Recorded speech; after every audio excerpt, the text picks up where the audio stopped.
जिस पर हम चले तो उस पथ से हमें ये ज्ञात होता है कि भैया दोनों परिस्थिति जैसी भी है, उन दोनों परिस्थितियों में प्रसन्न रहना ही आनंद है। भक्ति यदि हम करें और हम मन में ये विचार करें कि भैया भक्ति से सुख मिलेगा, भक्ति से हमें पैसा मिलेगा, भक्ति से हमें संतति मिलेगी, भक्ति करने से बढ़िया सुंदर विवाह होगा, सुंदर पत्नी मिलेगी, सुंदर पति मिलेगा, भैया भक्ति से ये सब नहीं मिलने वाला। भक्ति यदि आपके मन में ये विचार है हम भक्ति करेंगे तो भैया हमें बहुत सारा धन मिलेगा, बहुत सारा हमें रुपया पैसा मिलेगा, अच्छी नौकरी मिलेगी, ये भक्ति मार्ग का विषय नहीं। भक्ति मार्ग पर जो चल पड़ा है ना वो उनसे ऊपर उठ चुका है। ये भक्ति के विषय नहीं है कि भैया हम भक्ति कर रहे हैं और हमें पैसा मिलेगा। कुछ लोग यही मानकर भक्ति करते हैं कि भैया हम भक्ति करेंगे तो हमें मिलेगा नहीं। भक्ति में तो भैया जो कुछ है वो भी छिन जाता है। आपने देखे होंगे बड़े बड़े भक्तों के जीवन चरित्र सुने होंगे, कितना कष्टमय उनका जीवन बीता है। तो भक्ति जो है आपके उपभोगों का साधन है। आप समझे भक्ति करके हम सुखी रहेंगे, सुखी तो आप नहीं रहेंगे। सुखी आप तब रह सकते हैं जब आप निष्काम भाव से भक्ति करेंगे। आपके मन में कोई कामना ना हो, आपके मन में ये कामना है कि भैया आज हम भजन करेंगे, आज हम शंकर बाबा को जल चढ़ाएंगे तो हमें बाबा प्रसन्न होकर कुछ ना कुछ वरदान देंगे। अब भैया बाबा भी यही सोचते होंगे कि हमारा जल हम पर ही चढ़ा रहे हो, अपना कुछ है तो चढ़ाओ। भगवान के श्री चरणों से गंगा महारानी निकली और वही जल हम उनके सर पे चढ़ा रहे हैं। तो हमारे पास अपना कुछ है जो हम उसको चढ़ा रहे हैं, ऐसा कुछ हो जो हम उनको अपना चढ़ा सकें। उनका जो भी जब हम आरती गाते तो कहते हैं कि भैया तन मन धन सब तेरा, तेरा तुझको अर्पण क्या लागे मेरा।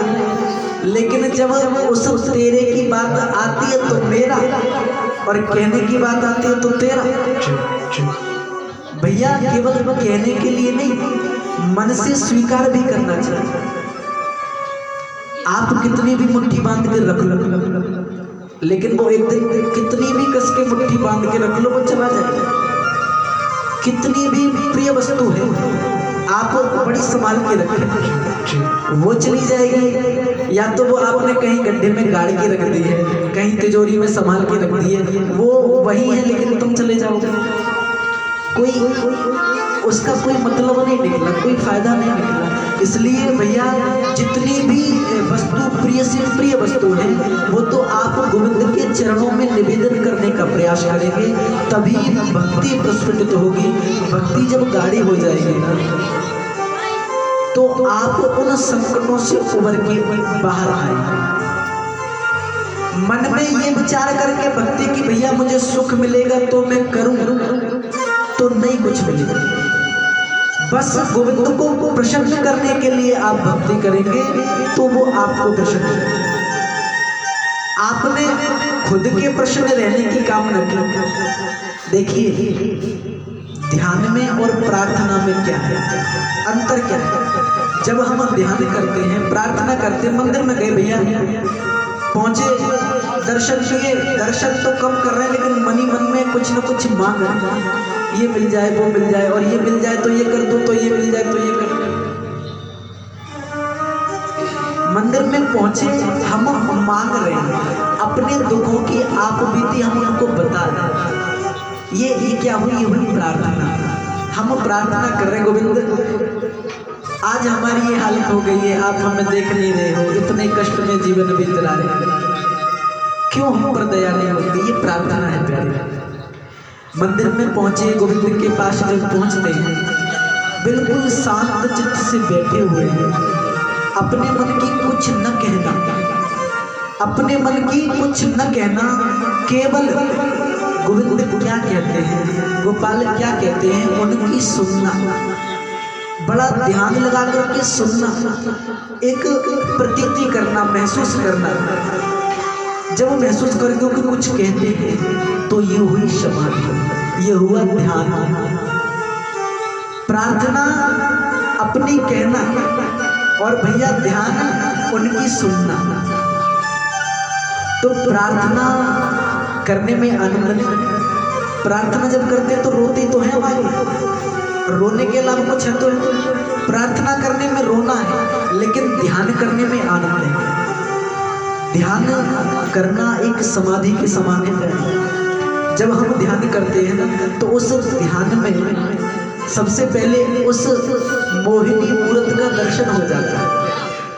और जब दर्शन होता है ना तो हमें ऐसी प्रतीति होती है कि भाई अब कुछ बोले, अब कुछ बोले, अब कुछ कहने वाले हैं गोविंद, अब मुझे सुनना चाहिए, कहीं मन नहीं भटकाना चाहिए। ये हुआ ध्यान।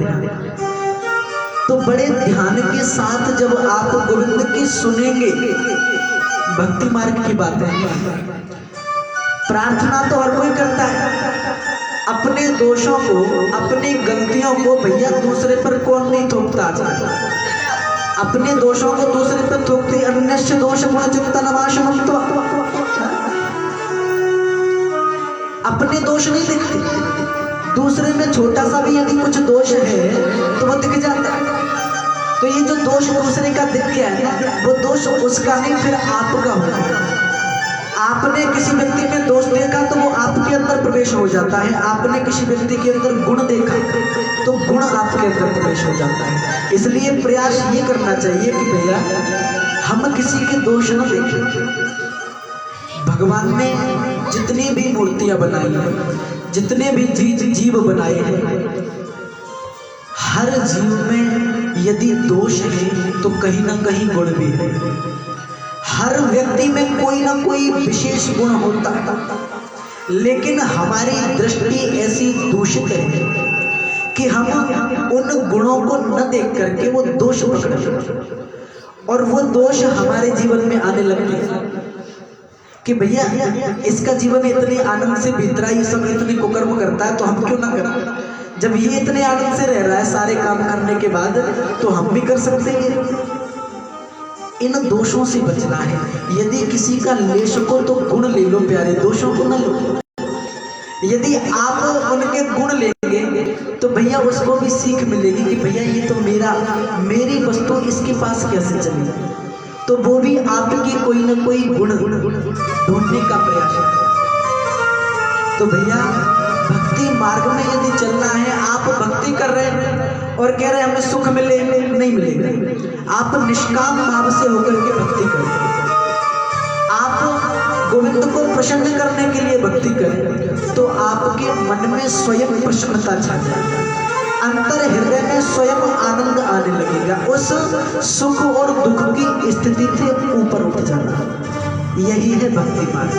मेरा मुझ में कुछ नहीं, मेरा मुझ में कुछ नहीं, जो कुछ है सो तेरा, तेरा तुझको सौंप दूं, पर बहुत अच्छा बात। देखिए गोविंद जब कृपा करते हैं ना तो भैया वो आपके दोषों को और गुणों को नहीं देखते।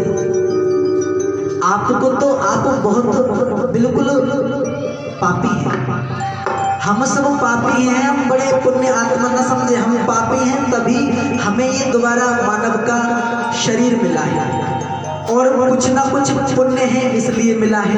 अधिक पाप होते तो भैया किसी और योनि में भटक रहे होते। इसलिए गोविंद से बस ये कहो कि प्रभु अब किसी ना किसी